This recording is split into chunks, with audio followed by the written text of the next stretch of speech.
Hello, thank you for visiting my reading room. I'm Nancy, reader and tutor and small business owner of West Coast Polar Ice, Italian Ice and Frozen Specialties. You can find me down at the beach during the warm summer months on weekends. And tonight I'm going to be continuing in the Hardy Boys, What Happened at Midnight. I know it's been a while since I had trouble uploading some things, and so and I hadn't had a chance to get back to it, so I apologize for the delay, but I am here now in having my coffee right outside my favorite McDonald's. So I'm going to be continuing right here and right now. We are on chapter 7, The Escape, and this is a continuation of What Happened at Midnight. And I thank you all. If you like my content, know that this is a labor of love for me. I am a big advocate for reading aloud on a regular basis, even though I don't always make the time. I certainly strive to, and it's part of what I want to give back to my community, helping to create a love for reading cover to cover, one book at a time, because it is it's something that I truly believe that our country needs, which is great critical thinking skills. And you know, you develop that by reading. Reading is one way to develop that skill. And so I love reading aloud, and I do it free of charge. I don't expect anything in return. I'm just glad to be here to do it. And I figured, well, if I'm going to read aloud on my own anyway, I may as well record it and upload it. Kill two birds with one stone, kind of. And so if you do enjoy the content, I ask that you like, share, and subscribe. And I thank you very much in advance for doing that. And we will begin. This is chapter 7, The Escape. Jerry held the nose of the sleuth inshore and maneuvered so that the propeller remained in deep water. He waited impatiently for news of Joe. It did not take the others long to find that the big cave they had entered was unoccupied. They reappeared a few minutes later. "Did you find him?" Jerry called. "No luck," Biff reported. Chet was discouraged and said so. "We're working on the slimmest of clues," he said. The fair-haired man and his friends might not have meant the shore road caves. Don't forget, there are hundreds of subterranean caverns between Grisham and Bayport. "But the caves here are the best known," Frank remarked. "Let's look some more. I'll cruise along the shore and pick out the more likely caves to hide a prisoner." The motorboat edged its way along the face of the cliff. Whenever the boys noticed one of the large openings that could be reached easily from the shore, Frank ran the boat in among the rocks. Then, while one boy stayed in the sleuth, the others would scramble up to investigate the cave. The hours dragged by. Finally, they navigated to a place where the cliff sloped and began to give way to sandy hills and wooded inclines. Biff gave a sigh. "Guess we'll have to give up. There's only one small opening left to investigate." "But why would kidnappers go way up to that cave, where there are so many that are easier to reach?" Chet protested. "They'd have to climb 50 feet up to the mouth." "It isn't so steep as it looks," Frank remarked thoughtfully. "And I can see a sort of winding trail up the slope." "I'm game," Jerry said. "Me too," Biff added. Frank brought the sleuth in toward the rocks. The boys craned their necks to look up at the tiny opening in the face of the cliff above. "I guess you're right, Chet," Jerry admitted. "Joe's kidnappers wouldn't climb all the way up there, with so many better caves to pick from." Chet gave a loud groan. "I've lost about 3 pounds already climbing these cliffs." Despite the worry over Joe, Biff could not refrain from saying, "Then, Chet, you'd better tackle about 50 more caves." Frank, meanwhile, had seen something that had gone unnoticed by his friends. A piece of newspaper was lodged among the stones under the cave's mouth. The scrap of paper might be significant. The fact that it was within a few feet of the cave was suspicious and warranted investigation. This time, Chet volunteered to stand watch and maneuvered the boat around so the others could reach the shore from the bow. Frank went first. Biff and Jerry followed. They climbed the slope, following the trail Frank had spotted, but the incline was so steep and winding that they could make out only slow progress in a diagonal direction. The path ended abruptly at the ledge some 15 feet below the cave. From there, they had to climb directly upward over the rocks. When Frank reached the piece of newspaper, he picked it up. The sheet was wet and soggy from the fog, but he recognized it as a copy of the Grisham Times, dated the previous day. His hopes rose with this discovery. Grisham? For the third time since Joe's disappearance, the name of that town had come into the mystery. Excited, Frank thrust the paper into his pocket and scrambled up toward the entrance of the cave. "What did you find?" Jerry demanded, panting. "Newspaper. It looks like a clue." Frank reached the cave mouth and stepped inside. The interior was larger than he had thought.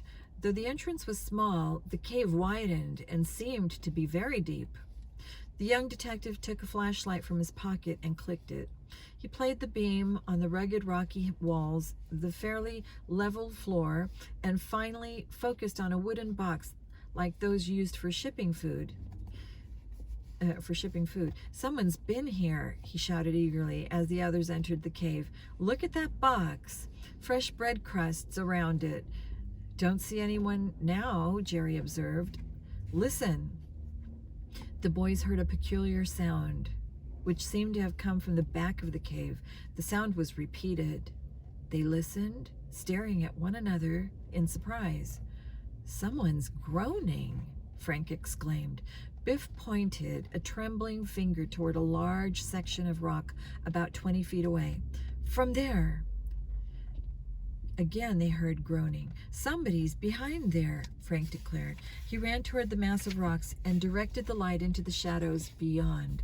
Frank gasped as its radiance fell upon a figure lying bound and gagged on a crude pallet of sacking. "Joe!" Frank shouted. He sprang forward and removed the gag. His brother answered feebly, "Frank!" Biff and Jerry gave a joint yell of delight. They scrambled in behind the wall of rocks and bent over their friend. Joe looked white and ill. He could scarcely talk to them. His feet were bound together with rope and his hands were tied behind his back. "To think that we weren't going to search this cave at all," Biff exclaimed. "And wait until Chet learns we found you. He's down guarding the sleuth." Frank had already opened his pocket knife and was hacking at the ropes that bound his brother's ankles. Jerry was working at the other knots. "I'm hungry," said Joe, when all the ropes had been loosened and he was able to sit up. "I haven't had anything to eat since yesterday afternoon." The boys helped him to his feet. "They drugged me," Joe went on shakily, "and I can still feel the effects. But tell me, how did you find me?" "Aunt Gertrude gets the credit." Frank quickly told of her encounter with the fair-haired man at Grisham and his reference to Hardy and caves. But Frank put two and two together. Biff spoke up and mentioned the newspaper clue.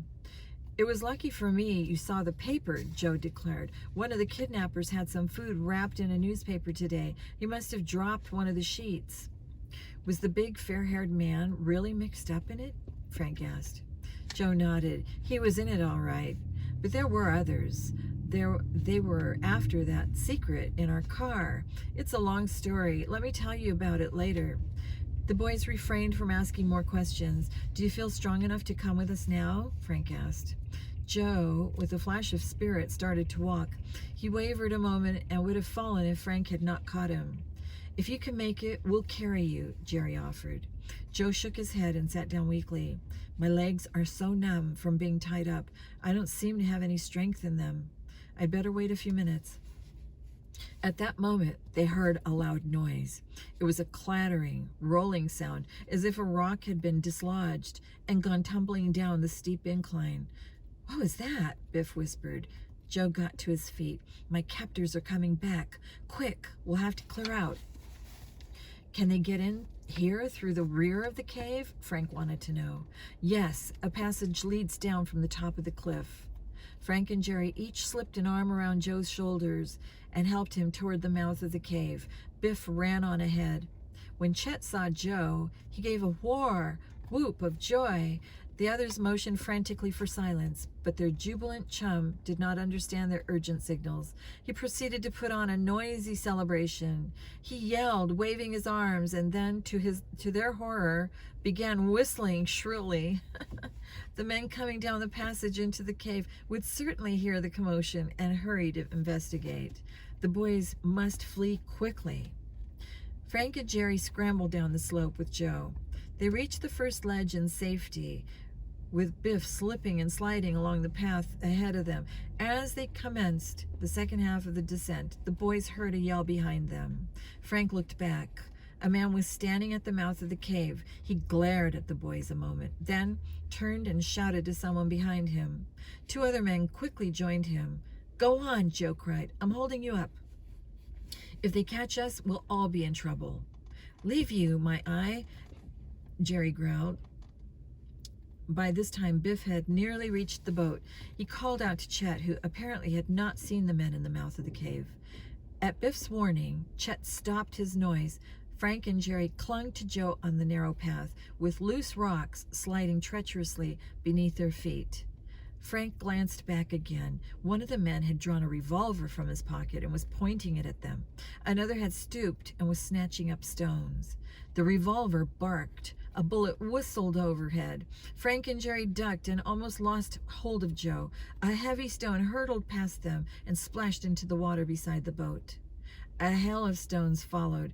The man with the revolver fired again and again, with several bullets came dangerously close to their mark. Chet had revved up the engine, ready to take off as soon as his passengers climbed aboard. "Hurry," Biff yelled. "Only a few yards more." Frank and Jerry scrambled to the bottom of the incline with Joe. One of the three men was stumbling down the path in pursuit. Jerry leaped onto the bow, with Frank on the shore and Jerry helping from the boat. Joe was hauled aboard.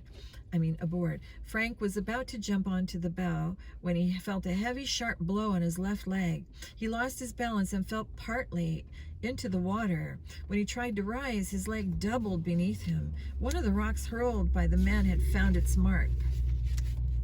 Shots sounded again. A splinter flew from the bow of the boat. "Hurry, Frank," Chet urged. "Give me a hand," Frank said grimly.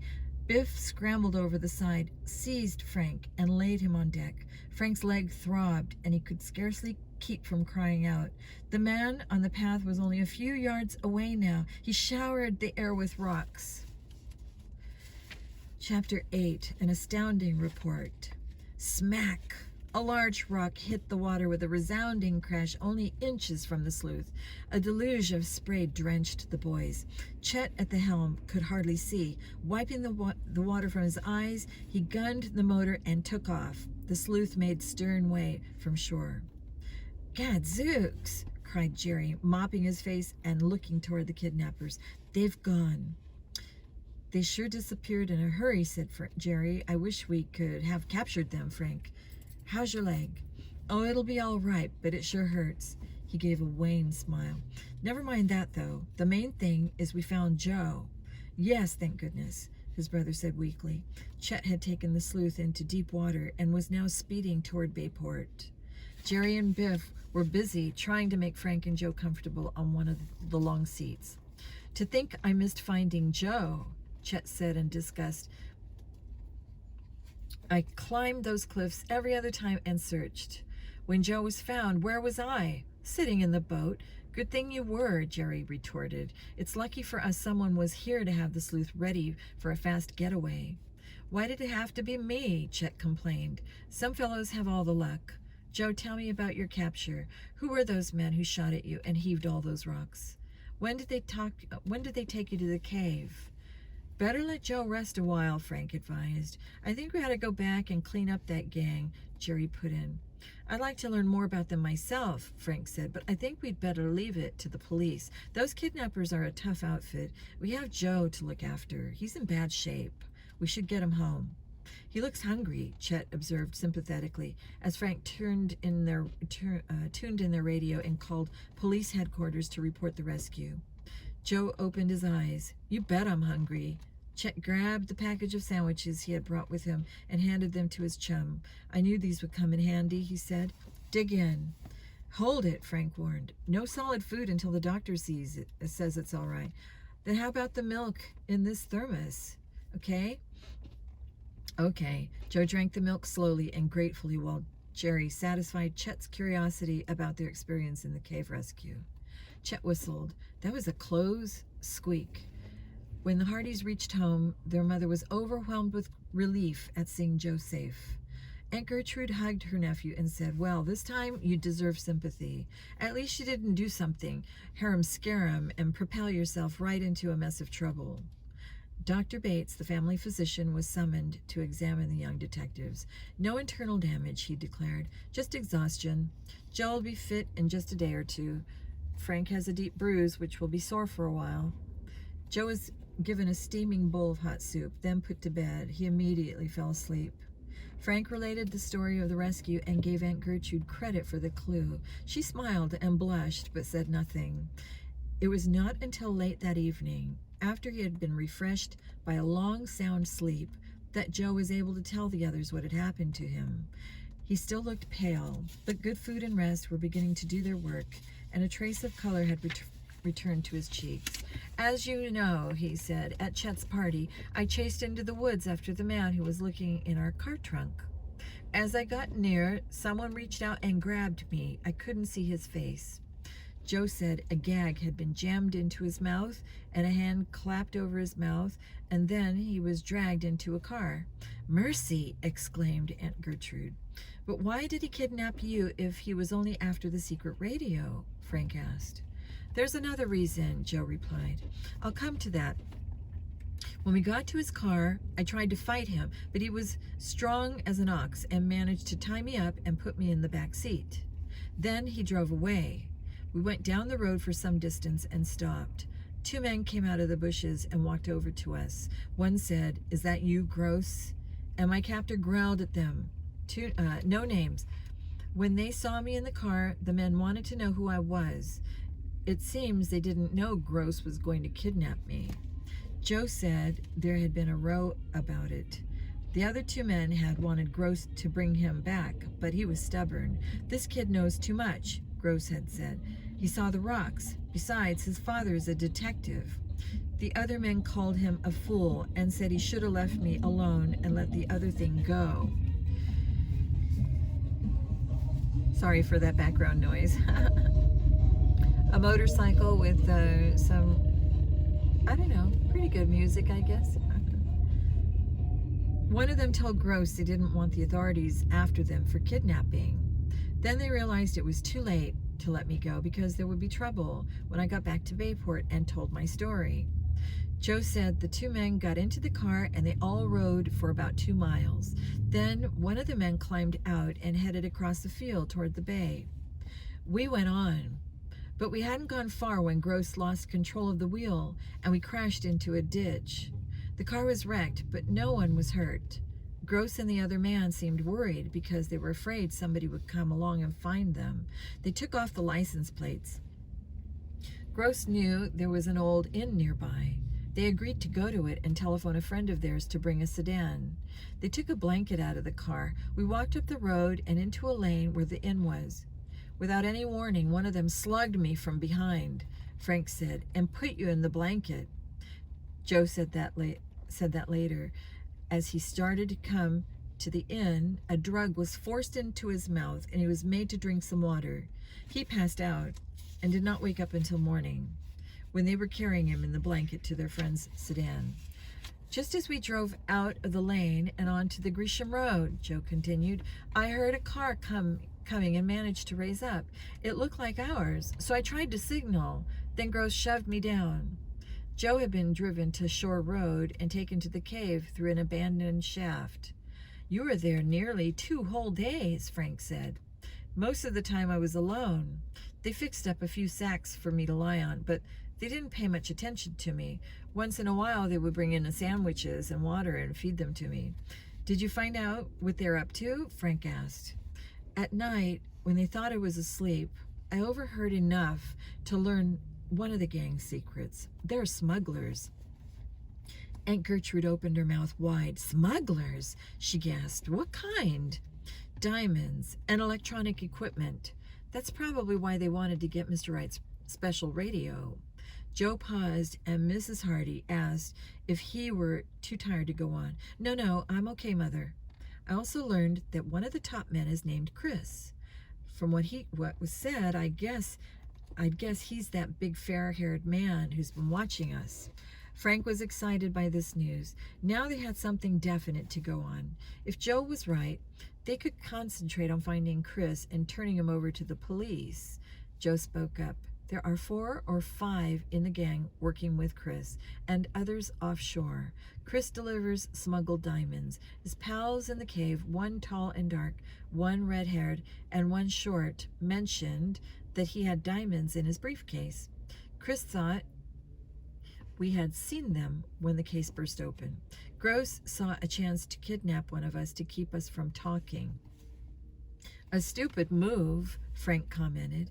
Even if we had seen the diamonds, we wouldn't have known they'd been smuggled. What about Mr. Wright's secret radio? Did they talk about that? I'm not sure, Joe answered. Gross mentioned a secret gadget, but since they smuggle electronic equipment, it could be anything.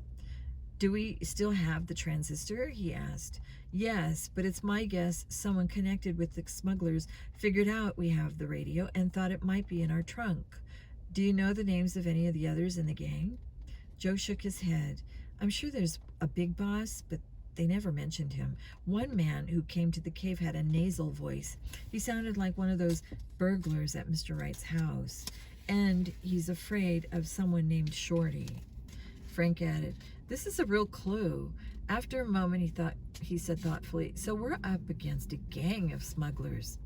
I think, Aunt Gertrude said firmly, that you boys should leave well enough alone. Joe is back, safe and sound, and we ought to be satisfied. If you try tracking down those smugglers, you'll only end up in trouble. Leave it to the police. The conversation was interrupted by the ringing of the telephone. Frank answered the call. Are you one of the Hardy boys? A strange voice asked. Yes, who is this? The inventor of the secret radio. What's your name? Frank asked. You know I don't want to mention it on the phone. All I want to find out is whether you still have it, the man replied. Frank was suspicious at once. He beckoned his mother and wrote on the telephone pad, go next door and try to have this call traced. Then call the police and give them Joe's clues to the kidnappers. Aloud, Frank was saying, why are you so interested, sir? Because I'm the inventor and I want the radio back. The stranger spoke sharply. A long parley followed. Finally, when Frank was sure his mother had had time to call the police, he said, sorry not to help you, sir, but you have to get your information from my father. He isn't right here this minute. Your father? The man shrieked. Why, you impudent little young pup. I'll be right over and you'll give me that radio or I'll. The caller hung up. Chapter 9, Smuggler's Trail. The evening passed with no further word from the mysterious caller who had phoned from a public booth but had disappeared before the police could track him down. Frank and Joe discussed the situation. Maybe we scared him off, Joe suggested. And what about the secret radio? Someone may look into that trunk again. Right, Frank agreed. I'll bring it in here. But each time we leave the house, let's take the invention along. Before the family went to bed, Mrs. Hardy turned on the burglar alarm, which was connected to every door and window in the house and garage. There was no disturbance during the night. We're safe so far, Frank remarked at breakfast. Maybe the police have caught Chris and the others. I'll phone Chief Colleague. Sorry, Frank, came the report from headquarters. None of my men have picked up any clues. Almost a week passed. Still, there was no news. The kidnapper smugglers had covered their tracks well. Joe had recovered from his experience, and Frank's injured leg had healed. The brothers were ready to continue their sleuthing. They asked Chet, Jerry, and Biff to help them. Gross and the others may sneak back to Bayport, Frank prophesied. They'll get nervy soon, and we may have a chance to trip them up. Where do we go from here? Biff asked. A tour of the docks, Frank answered, to hunt for a whaler. A long but wary search of Bayport's busy waterfront yielded nothing. Finally, all the boys went home. Frank and Joe found that Aunt Gertrude had been shopping. "Who is that new young man working in Bickford's jewelry shop?" she asked abruptly. "I never saw a young man working in there," Frank replied. "The only clerk I know of is elderly, and he's in the hospital right now." "A young man," I said, Aunt Gertrude repeated in a tone that did not invite contradiction. "A very suspicious-looking young man. He wasn't there the last time I went in." "He's new to me," Joe remarked. "What happened?" "You see this diamond pin I'm wearing?" Aunt Gertrude pointed to a small one on the shoulder of her dress. "Well, this clerk kept eyeing it while I was looking at some very inexpensive watches." "He was probably just admiring it, Auntie," Frank suggested. "Admiring it, yes. With the thought of stealing it." And Gertrude was warming to her subject. "You can't fool me about young men. Besides, I've seen that clerk somewhere before." "Where?" Joe asked. "I'm not sure, but I know I saw him." "Is that all you have against the poor fellow?" Frank asked jokingly. "It's enough. Mark my words, that young jewelry clerk is bad. Next thing we hear of him, he'll be in the penitentiary for robbing his employer." This dire prediction left the Hardy boys wondering. Aunt Gertrude's intuition was amazing. They would drop into Bickford's tomorrow and talk to the clerk. The following morning, the boys decided to walk downtown. They made sure their mother and aunt would be at home to guard Mr. Wright's invention. On the way, Frank said, "I wonder why those smugglers operate in Bayport. Wouldn't you think they'd pick one of the larger cities?" "Perhaps they are known in those places," Joe suggested. "I wish I could have heard more when I listened to them in the cave, like where the diamonds and electronic stuff came from and where they make their headquarters." Suddenly, Joe gripped his brother's arm. "Look," he said tensely. He gestured toward a man walking on the other side of the relatively deserted street, and Frank almost shouted with excitement. The man was tall and muscular, with a shock of fair hair protruding from beneath his hat. He was the person who had been at the airport, the one they now suspected might be part of the kidnapped smuggler gang. "I'll bet his name is Chris," Frank whispered. "Let's trail him and see where he's going." "We'd better cross the street. He may catch sight of us." Excitedly, the Hardys hurried to the opposite side and fell in behind the fair-haired man. Chris, apparently unaware that he was being followed, strode along at a rapid gait. "Perhaps he's going to meet some of his pals," Joe said. "We won't let him out of our sight," Frank said. "And if we meet a policeman, I'll ask him to notify headquarters." They were careful to remain far enough behind so that there were always several people between them and their quarry. The fair-haired man did not look back. He seemed to be in a hurry. "You'd think Bayport has no cops," Joe complained when the boys had gone several blocks without meeting one. The Hardys trailed the big man for several blocks. Abruptly, he struck off down a side street. The boys had to run in order to keep him in sight. "Perhaps," Joe said, "he saw you and me and is trying to shake us." "I don't think so. I believe he's going to the railroad station." "Good night. If he takes a train out of town, we'll lose him." "I don't intend to lose him," Frank declared. "How much money do you have with you?" Joe groped in his pockets. "About $7. Luck's with us. I have 30. We can take the train if he does, but I hope he won't go far." It was soon evident that Chris was indeed bound for the station. When he came in sight of the big brick building, he broke into a run and disappeared through the massive doorway. The Hardys hastened in pursuit, still looking for policemen. Just before reaching the station, they saw one of their father's friends. Quickly, Frank told him the story and added, "Call headquarters and my mother." He dashed after Joe. When the boys entered the station, they saw Chris just leaving one of the ticket windows. He ran across to an exit, raced through it, and darted toward a waiting train. Frank stepped up to the window which the fair-haired man had just left. "Where to?" the agent asked. "We wanted to meet a man here," Frank explained. "He's a big, tall fellow with blonde hair. Have you seen him?" "Just bought a ticket to New York City a minute ago." Frank was taken aback. He had not anticipated that Chris would be going as far as New York. However, having once picked up the trail, the young detective decided to follow it. "2 one-way tickets, please," he said.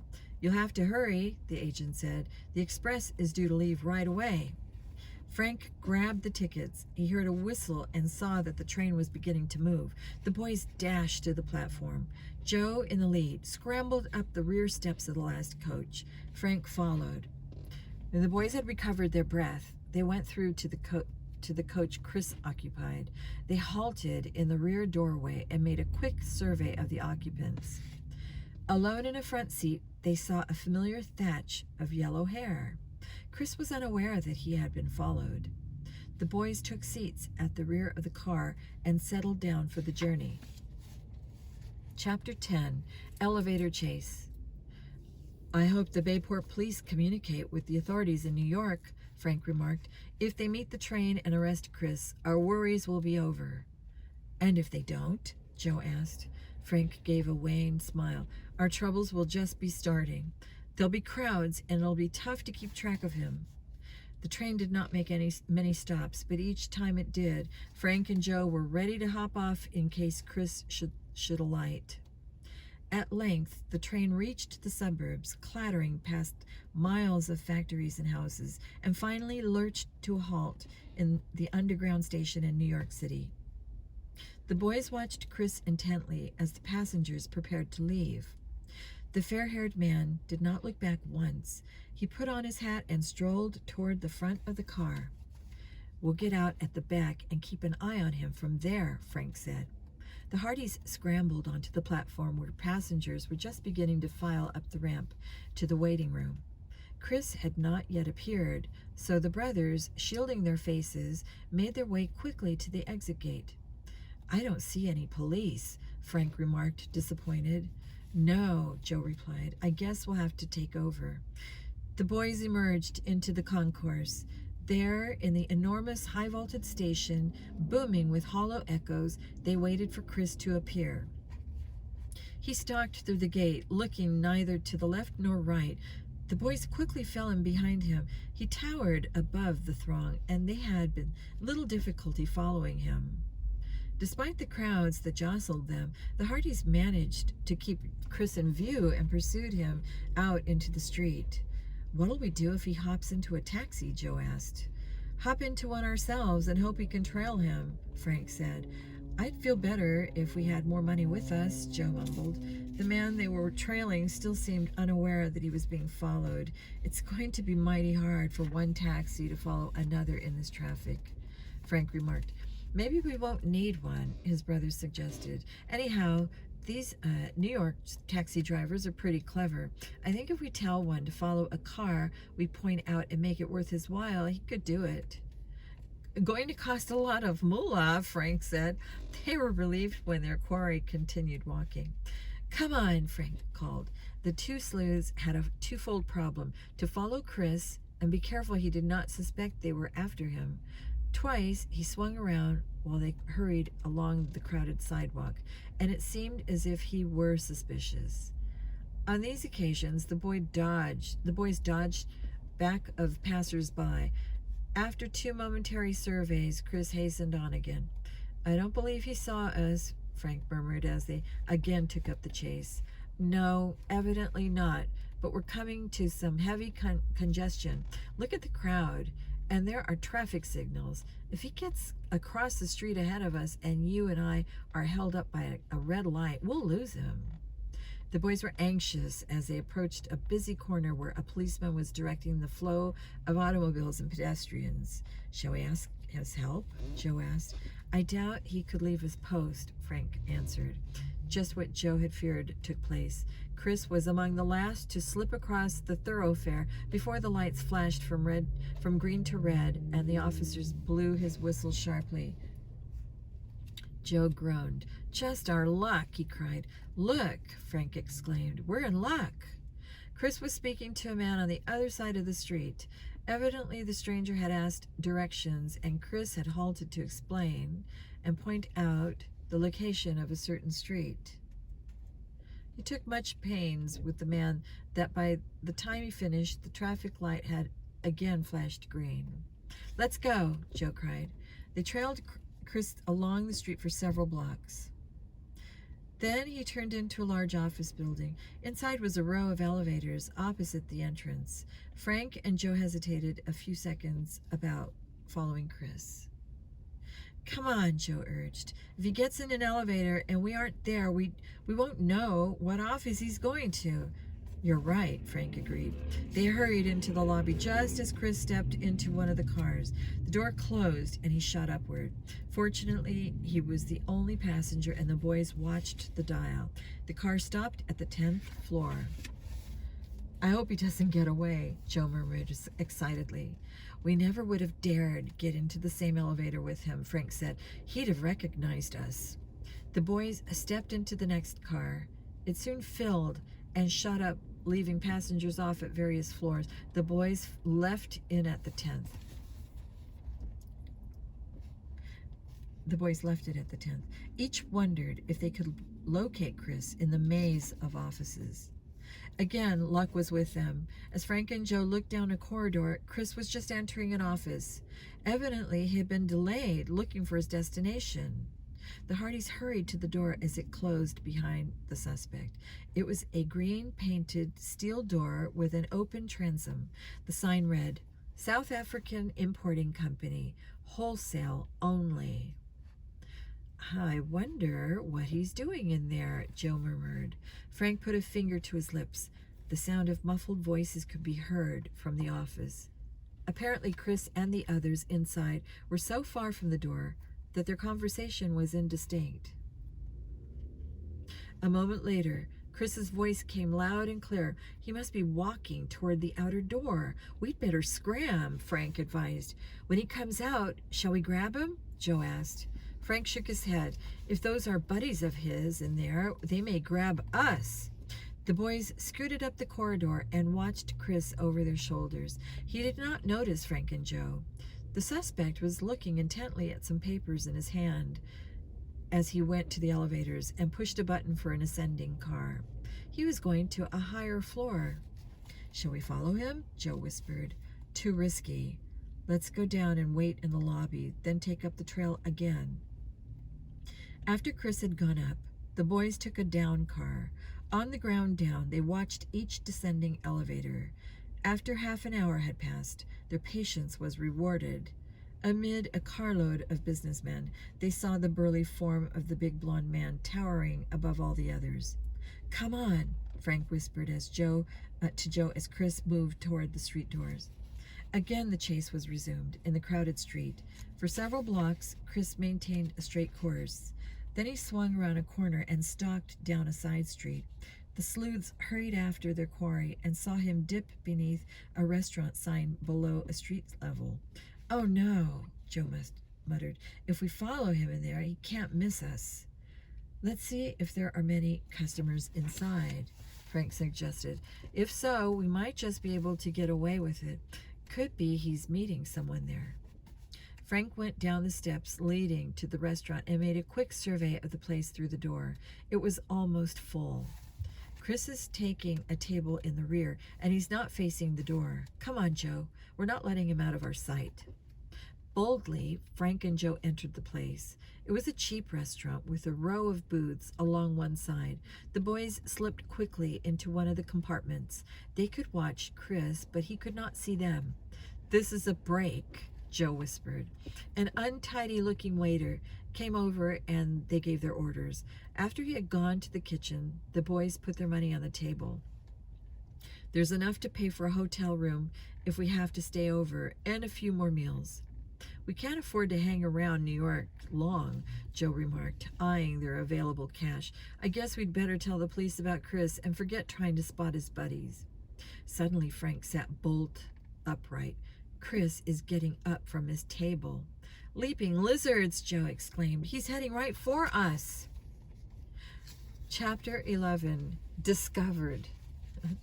Joe pretended to be searching for something he had dropped and quickly ducked his head underneath the table as the fair-haired man approached. Frank snatched up a menu and held it in front of his face.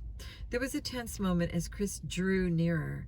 To the boys' relief, He brushed past without noticing them and walked directly to the cashier's counter. The Hardys got ready to pursue him, but he only stopped to glance at a newspaper lying there, then returned to his own table. "Phew, that was close," Joe murmured as he raised his head. "It sure was," Frank agreed. "We have one thing in our favor. We're the last persons in the world Chris would expect to find trailing him in New York City." The Hardys watched as a waiter walked up to a big man's table.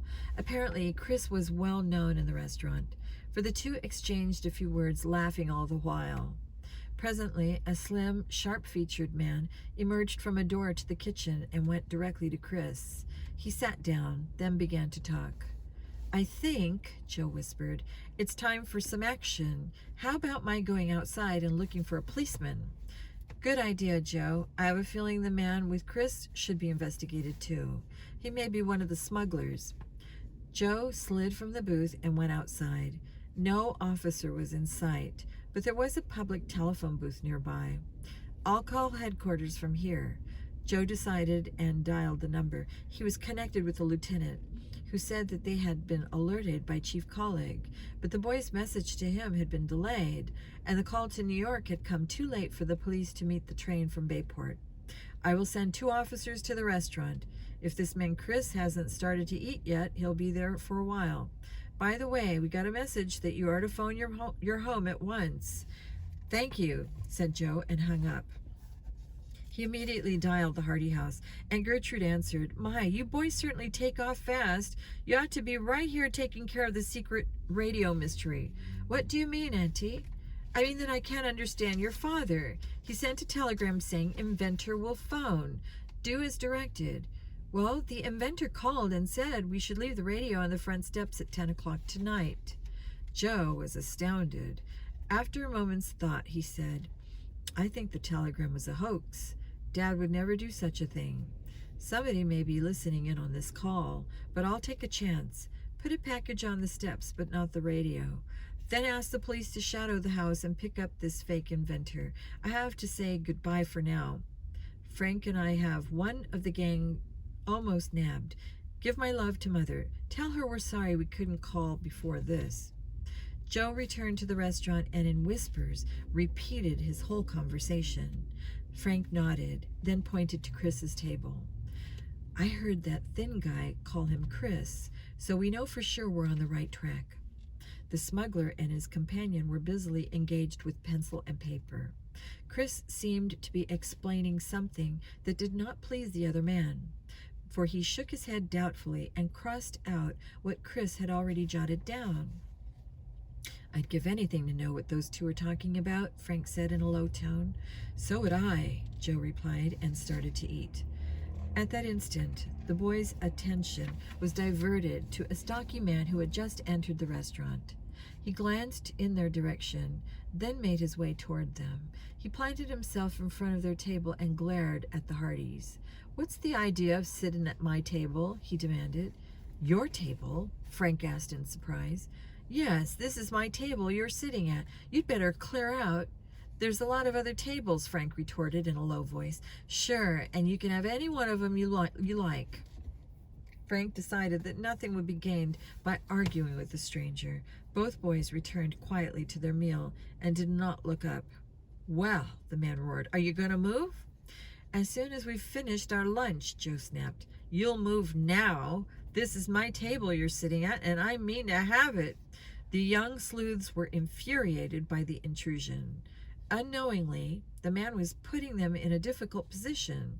If they stood up to walk to another table, Chris would surely spot them and might escape before the police arrive. If they remained where they were, they probably would be discovered, since the incident was beginning to attract attention. Frank signaled a waiter standing nearby.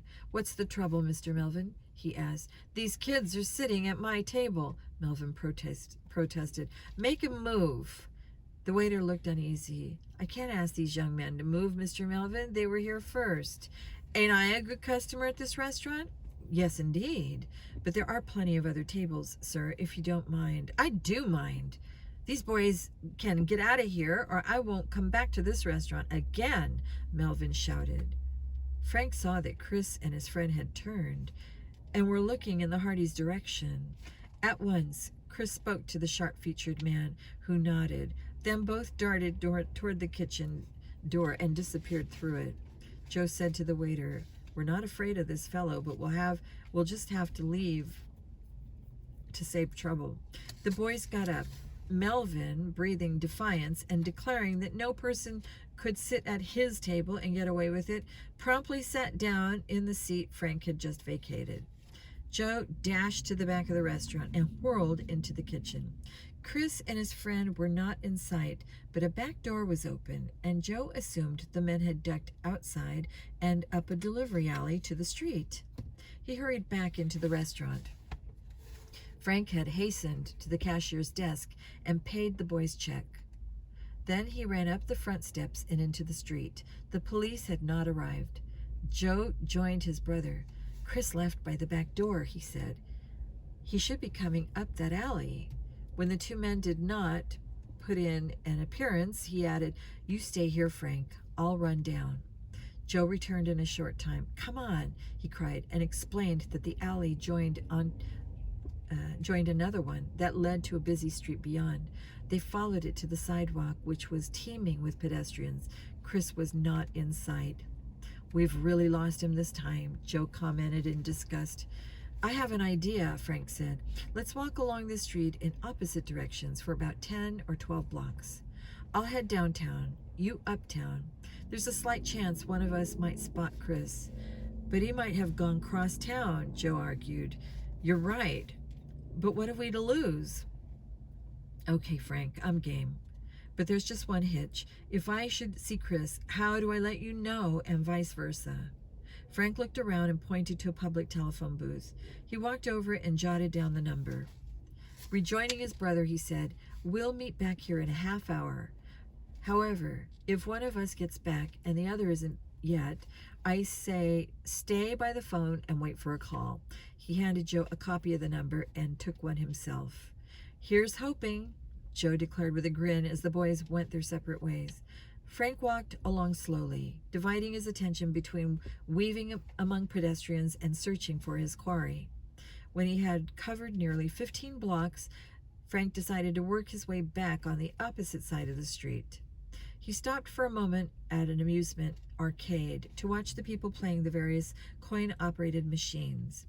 As Frank was about to continue walking, his eyes widened in surprise.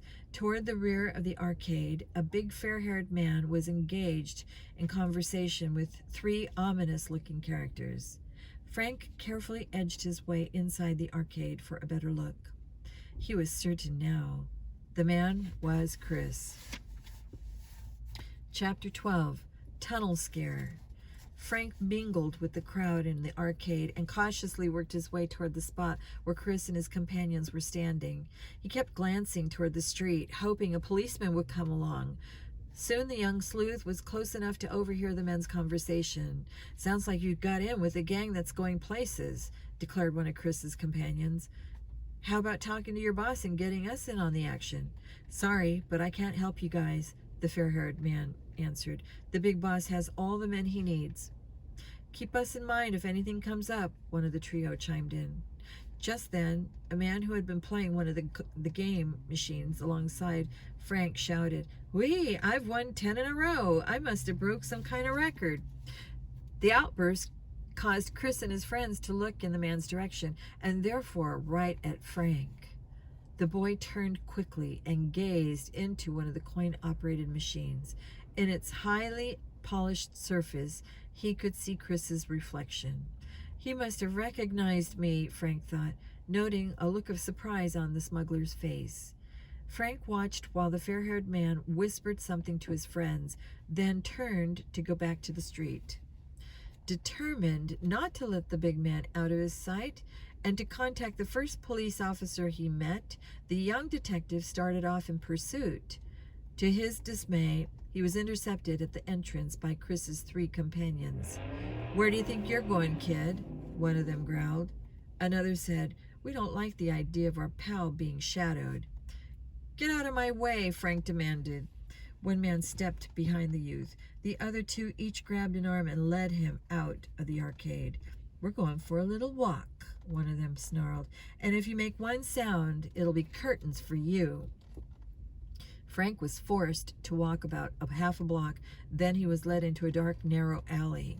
"You need to be taught a lesson, kid," the man behind Frank said. "We don't like snoopers." Frank was in a desperate situation, but he did not panic. With cat-like speed, he thrust out his leg and tripped the other man on his right, then flung him down so hard the grasp on the youth's right arm was broken. With his free arm, Frank jabbed an elbow into the midriff of the man behind him. "Ouch!" his opponent grunted loudly. The third man, who still had a firm grip on Frank's left arm, was unable to dodge the boy's blow. It caught him on the chin, and he crumpled to the ground. Frank had only a second to collect his wits. One of his stunned opponents had recovered quickly. Scrambling to his feet, he lunged at him. Just as Frank dealt the man a staggering blow, he heard a noise behind him. Before Frank could turn, he was struck on the head with the hard object. Several minutes passed before Frank regained consciousness.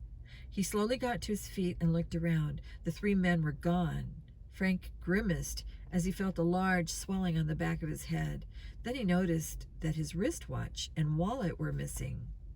Chris had some rough playmates, he thought, and they're petty thieves to boot. I better turn the light on so I could see as it gets dark. Oh, I'll do it in a minute. Chris had some pretty rough playmates, he thought, and they're petty thieves to boot. Still a bit unsteady on his legs, Frank finally started uptown to rendezvous with his brother. Frank's body ached, but a light rain, which was falling, seemed cool and refreshing to him.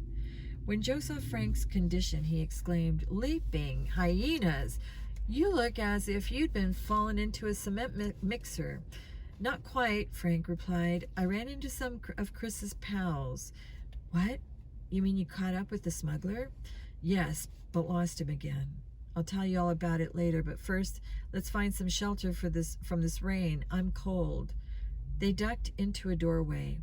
Frank straightened his tie and brushed off his clothes in an effort to look more presentable. "My wallet was stolen," he said. "How much money do you have left?" Joe dug into his pockets. "Exactly $6.37. "I'm starved," Frank announced, "and we'll need most of that to get a good meal. Anyway, it's not enough for our fare back home. Let's find a restaurant and a phone. We can call Mom, collect, and let her know what has happened so far. Hope she can wire us some money." The rain lessened, and the boys hurried along the street in search of an eating place. They examined the menus posted in the windows of several restaurants, hoping to find one that would not exceed their budget. "Here's a possibility," Joe said. "The menu looks good, and the prices are reasonable." The boys entered the restaurant and sat down. Shortly, a waiter walked over to them. He eyed Frank's rumpled clothes, and the man's manner became abrupt. The Hardys had already selected a dinner listed on the window menu and ordered immediately. "I have a feeling he's in a hurry to get rid of us," Joe grinned as the waiter walked off. "Did you see the way he stared at me when he came over?" Frank laughed. "I admit I look a little shabby. He probably thinks we're not going to pay our bill." After finishing dessert, Frank rose. Wow, I just have to comment here for a minute. I mean, here they have $6. They're having a dinner in a restaurant, a sit-down dinner, and dessert to boot. That cracks me up. When you know you can't even have a meal at McDonald's anymore for like under, what is it, $9 or $10. That's crazy. Oh boy. After finishing dessert, Frank rose. "Give me some change and I'll phone a call home," he told Joe. "Meanwhile, you take care of the check." Locating a phone booth at the rear of the restaurant, the young detective deposited the coin and dialed the operator. "I'm sorry," said a feminine voice when Frank tried to make a collect call to Bayport. "Violent storms up there have temporarily affected the service. I suggest you try again in about a half hour." Disappointed, Frank returned to the table. To his surprise, Joe was involved in an argument with their waiter. What's wrong? Frank asked. There seems to be a misunderstanding about our check, Joe declared. It's almost double the amount listed on the menu we saw in the window. I already told you, the waiter growled. Those prices are good only up to 3 o'clock. After that, you pay more. I'll say you do, Joe retorted, but how were we supposed to know? The waiter picked up a copy of the menu the boys had seen in the window and thrust it at them. Can't you read? He pointed to a line of fine print at the bottom of the menu. This management reserves the privilege to change listed menu prices after 3 p.m. Wow, you almost need a magnifying glass to read it, Joe snapped. Don't try to squirm out of this, the waiter said harshly. I had you kids sized up the minute you walked in here. I'm going to get the manager. The waiter reappeared shortly with a short, stocky man wearing a dark suit and bow tie. I hear you boys can't pay your check, he said. Joe started to explain. We can pay you half of it now, and we don't sell meals on the installment plan, the manager stated tersely. Give us a little time, Frank pleaded. Just as soon as we can get a call through to our home, we'll have some money wired. A lot of good that'll do me, the manager answered. Suddenly his expression changed. His face broke into a wide grin. Tell you what, I'm in need of a couple of dishwashers right now. Each of you work for 3 hours, and I'll call it square. You keep your money. The Hardys were reluctant, but being short on funds with no place to go and unable to get through to Mrs. Hardy yet, they agreed. After working a while, Joe said in disgust, a couple of private detectives end up in New York as kitchen police. I wouldn't complain too much, Frank said, grinning. What if we had to wash these dishes by hand? Why do we have to do them at all? Joe complained. Dad had several friends here in the city. They'd be willing to help us out with some money. I know, but I think we should go to them only as a last resort. Frank waited nearly 4 hours before getting a call through to Bayport. Finally, the lines were repaired, and a long-distance operator connected him with Mrs. Hardy. Your Aunt Gertrude and I have been so worried sick about you and Joe, she said. There's been a bad storm here. Where are you? Still in New York. But guess what? Joe and I are washing dishes to pay for our dinner. Mrs. Hardy laughed and promised them money right away. Send it to the telegraph office at Grand Central Terminal, Frank requested, and don't worry about us. We're fine. We'll probably be home tomorrow. Now tell me, did that fake inventor show up? No, I guess the storm was too bad. The detectives stationed here were needed elsewhere and had to leave. The box on the steps is soaked. We turned the lights off and have been watching from the window. Maybe we can catch a glimpse of whoever comes. Good. Bye now. I hope nobody tapped this call. When Frank and Joe finished their work, they hurried from the restaurant. It was still raining when they stepped onto the street. It's almost midnight. What now? Joe asked. Let's take the subway to Times Square, Frank said. Then we can get the crosstown shuttle to Grand Central. At least we can keep dry there until the money arrives. There were only a few people waiting for the shuttle train when the boys arrived at Times Square. Several minutes passed, then suddenly Frank clutched his brother's arm. What's the matter? Joe asked. That man behind the post, Frank whispered. He's one of Chris's friends. Just as Joe glanced up, the man brushed against one of the strolling passengers on the platform. The young detective's keen eyes saw him lift a wallet from his victim's pocket. Hey, you, Frank shouted, rushing toward the pickpocket with Joe close behind him. Startled at Frank's outcry, the thief quickly removed the money and dropped the wallet. He leaped off the platform onto the tracks and disappeared into the dark tunnel. The boys took off in pursuit. Watch that side rail, Frank warned his brother. It's charged with high-voltage electricity. The young detectives had run a considerable distance into the yawning tunnel when they halted abruptly. What's that rumbling noise? Joe asked. It's the shuttle train, Frank screamed, and it's coming our way. Seconds later, the fast-moving train loomed from around the bend. Would the Hardys escape in time? Chapter 13. Exciting assignment. Run for it, Joe yelled. The boys whirled and dashed through the tunnel. As the train rapidly gained on them, its headlight illuminated the walls. Stretching along one side was a power line encased in metal piping. Frank spotted it. That's a conduit line, he shouted. Grab it and flatten yourself against the wall. They made a desperate leap, caught hold of the narrow piping, and stiffened themselves hard against the wall. Seconds later, the train sped fast past them. The roar was deafening, and the mass of air that was pulled along lashed the Hardys like a gale. The sides of the car were barely inches away as the lighted windows passed by in a blur. Soon, the last car disappeared around a bend. The youths jumped onto the tracks and made their way back to the Times Square station platform. Both were trembling. What do you think happened to the man we were chasing? Joe asked finally. Probably he used this tunnel before as a means of escape, Frank replied, and knows the layout well. I'm sure he's heading for Grand Central Station. Arriving at the platform, the boys spotted the man Chris's pal had tried to rob. He was talking to a police officer. These are the two boys who chased the pickpocket into the tunnel, the men told the police as the brothers walked toward them. The officer turned to Frank and Joe. This man claimed someone stole his wallet. That's right, Frank said, and he's probably the same man who lifted mine this afternoon. We chased him, but he got away. By now, he has no doubt reached Grand Central, Joe added. I've alerted a couple of the men on duty there, the policeman said. They'll be on the lookout for him. He stared at the boys curiously. Say, that was a risky job for you fellas to take on. The boys introduced themselves to the officer and showed him their credentials. So you're the Hardys, the policeman remarked. I'm Riley. Your father's name is something of a legend around the department. Dad is a great detective, Joe said proudly. At the officer's request, the boys gave him a description of the pickpocket. Riley then took the name and address of the man who had been robbed.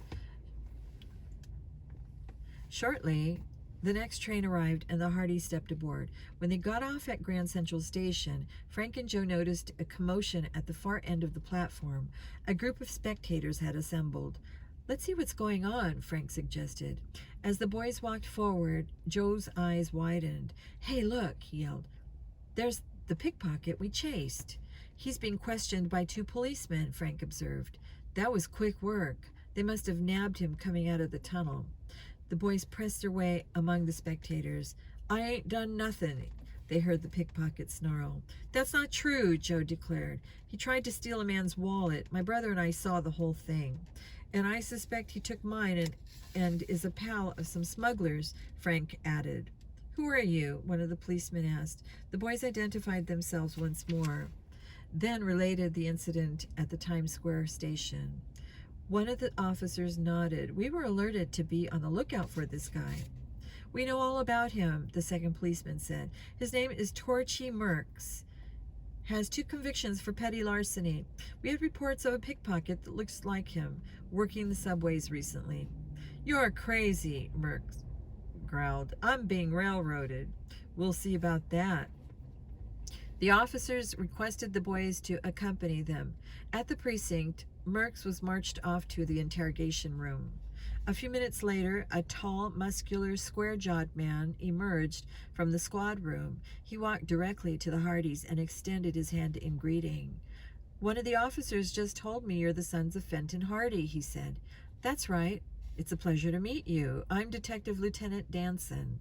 I joined the force as a rookie just before your father left the department. A great detective. Come into my office. The youths were ushered into a small but comfortable office where Danson offered them chairs and seated himself behind his desk. I hear you fellows have a scrap with Torchy Merks, he said. Slippery character. Well, tell me, what brings the famous Hardys to New York City? The boys related their experiences of the past 2 weeks, ending with an account of how they had trailed the smuggler kidnapper Chris to New York. Lieutenant Danson sat thoughtfully for several moments. That's strange, he mumbled to himself. What is? Joe inquired curiously. It might be just a coincidence, Danson muttered. Then again, The boys watched with interest as the lieutenant thumbed through his private list of telephone numbers. An FBI agent I know, named Emery Keith, dropped into my office a couple of days ago and told me about 2 suspects his office wants for questioning. From his description of the men, one of them sounds like this big blonde fellow Chris. Of course, our men have been on the lookout, but I'd like Keith to hear your story. 20 minutes later, 2 neatly dressed men arrived at the lieutenant's office. I'm Agent Keith, the tall, light-haired one said to the Hardys. Then he introduced his shorter, dark-haired companion. And this is my assistant, George Mallet. I've heard a lot about your father. Some of our agents have worked with him. After the formalities, they all sat down to discuss the case. Frank and Joe told their story about the kidnapping and smuggling. Keith muttered. Interesting lead. The agent eyed the Hardys for a moment before speaking again. Does the name Taffy Marr ring a bell with you fellows? He asked. I'm afraid not, Frank replied. Taffy Marr, Keith said, is one of the slickest crooks in the country. He's the leader of the smuggling ring, and I suspect is the boss of Shorty, Chris, and their pals. Marr is young, the innocent-looking type, but as clever and cold-blooded a crook as you'll ever come up against. What else can you tell me about his looks? Frank asked. Not much. Taffy is slender, of average height, and uses a lot of disguises, so we're not exactly sure what he does look like. One of our men did spot a triangular scar on Marr's left forearm. No doubt he's self-conscious about this identification, and he usually wears long sleeves. Taffy came from the West Coast a few months ago and organized a gang, Keith went on. The group's been flooding the country with smuggled diamonds. It's so bad that the Jewelers Association is offering a sizable reward to anyone who can trip up Marr. As for me, I'd give a year's salary to put him in prison. Joe volunteered the information that the gang also smuggled electronic equipment and added, have you any leads on Marr's whereabouts? The last report shows he's been here in New York, the agent answered. Before that, it was Florida, then Virginia, Connecticut, New Jersey, and the Carolinas. He certainly gets around, Frank commented. Apparently he's confining his operations now to the East Coast, Keith said. But the problem is where? He has dropped out of sight completely. How long do you 2 plan to stay in New York? Keith asked the Hardys. Not much longer, Joe said. We called home for money, and it should be at the Grand Central Telegraph office by now. We plan to take the first train back to Bayport. Tell you what, Keith said. Why not let us put you up at a hotel tonight at our expense? Then you can catch the morning train. I'd like to have breakfast with you fellows and discuss the possibility of your working with us. But I'll have to talk with my chief first. Frank and Joe were excited at this prospect and quickly consented. Lieutenant Danson drove them to Grand Central, where they found their money waiting. Then they went to a nearby hotel. Completely exhausted, Frank and Joe were sound asleep within minutes. Early the next morning, they met Keith in the hotel restaurant and enjoyed a breakfast of sausage, wheat cakes, and fruit. Then the agent reviewed the facts on Marr and his gang. I realize our information is sketchy, the agent said, but you've given us some good leads, and maybe you can dig up a few more. We'll certainly try, Frank said. I'd like you fellows to be on the lookout for Marr in the Bayport area. The same goes for Chris. He may turn up there again, perhaps to meet Marr, if they're in the same racket. You can count on us, Joe said eagerly. Keith reached into his pocket and took out a small business card. On the back, he jotted down a series of digits. I suggest you memorize this telephone number, he said. You'll be able to get in touch with me or my assistant Mallet at any time. Right, the Hardys repeated with the digits several times until both were sure they would not forget them. Frank telephoned to check the trains and learned that one would depart for Bayport within half an hour. Keith drove them to the station and shook hands. Good luck and good hunting, he said with a smile. I can assure you that the entire Bureau will be grateful for whatever help you can give it. When the boys arrived home, Joe jokingly stuck out his chest and said to Mrs. Hardy and Aunt Gertrude, "Meet a couple of federal men." "Whatever you do you mean?" his mother asked. Frank told of Keith's request, and the woman smiled. "It's a big assignment," Mrs. Hardy remarked, and Aunt Gertrude added, "You'd better watch your step. This Marfellow sounds pretty dangerous for you to tackle. Now tell us, Joe requested, changing the subject, about that fake inventor. Did the mysterious caller ever come for the box with the secret radio in it? Yes, their mother replied. Was he caught? Frank asked eagerly. And for the answer to that question, we'll have to wait until the next reading because it's too dark to continue right now. So I will leave it there, and I thank you all for listening. Tune in next time. Good night.